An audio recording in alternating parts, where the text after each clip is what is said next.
Is it actually a lack of investment by our water companies that's led to this state? I think it very much is, yes. And of course, your guest earlier on was saying it's not the climate crisis. The climate crisis, in fact, the drought, has revealed the shortcomings in the infrastructure, which is managed by the water companies. As we were hearing, actually, during our newspaper review, it's not so much that we can't handle these problems that the planet throws up at us, it's that we're just mismanaging it. I think you're right, yes. And I think there are two sides to that. One is the water companies, of course, who have a duty to consumers, a duty to the environment, but also a duty to shareholders, and that seems to be an imbalance. On the other hand, of course, we've got the Environment Agency, which is in a very difficult situation. It's underfunded. It has declared that it can only actually respond to the major infringements of regulations because it just hasn't got the staff to look at most of them. And at the same time, I don't think we can say that we can reduce the civil servants in the Environment Agency, nor can we reduce the regulations. We need to tighten up on the water companies, which, after all, are still leaking at least 1 in every 5 litres before it gets to the consumer. But they are meeting the current targets. So those targets have got to be tightened up. It's regulation, and it's a question of having the people to enforce those regulations, which I think is vital. Yeah, the Environment Agency did its job with Southern Water. £90 million they managed to get at a High Court hearing, or a court hearing where the judge really criticised Southern Water for basically trying to hide what they were doing. I mean, is that the answer, the fines, and really take them to task on a legal basis? To some extent, but I think everybody would prefer that money not to be paid in fines, but to be paid in investing in the infrastructure. But up till now, I think water companies have thought, well, the fines are a cost of doing business. They're cheaper than actually upgrading the infrastructure. And the other problem with the fines is that apart from that exceptional one to Southern Water, the fines are determined not by the Environment Agency, which brings the prosecution, but by the judge.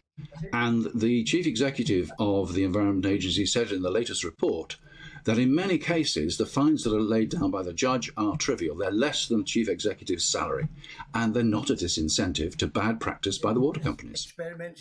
Yeah, I mean, this is clearly a huge problem and a growing problem, and it's affecting ordinary people who can't even go swimming, or when they do go swimming in the sea are absolutely appalled by what they come up against, literally.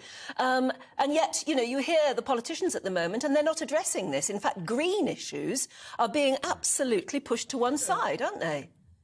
Well, they are, yes. That's very, very noticeable. If you look at the whole context of green issues, the climate emergency, the need to go for things like insulation, which will cut our energy use and thereby cut our carbon emissions, they're nowhere in the present debate. And I think that's very, very worrying. Yeah, and I think individual people as well, I suppose we all have a responsibility. Should we individuals be doing more? You know, thinking of things that we flush away, thinking of the water that we use and why we use it, things like that. Well, we should, yes, but I don't think that we should go as far as blaming the consumer, because we don't want to let the water companies off the hook, because they are the people who have got the levers of power in their hands. Yes, we shouldn't waste water. Yes, it would be a good idea not in the present environment to use a hosepipe, whether there's a hosepipe ban or not. Cut down the time you spend in the shower and things like that. Use water responsibly. But the ultimate responsibility is with the water companies, I think. And where are you on the argument? Keir Starmer has retreated from that position, but renationalising critical infrastructure such as the water companies. Well, I don't think... Yes, ultimately, that's possibly a good idea, but I think it comes down initially to whoever's running the water infrastructure should be monitored, should be regulated, and should be held to account. But I'm not particularly happy with privatised water because it hasn't fulfilled its promises of renewing the infrastructure. And let's look at who's owning not just the water companies, but the railway companies, the energy companies. They're all foreign investors. So those profits which are coming out of what we pay for our water bills, most of those profits are going abroad. And they're not actually being spent here in this country. So I think ultimately nationalisation might be a good idea, but actually management, regardless of who actually owns the infrastructure, management and regulation is what we have to do to get it right.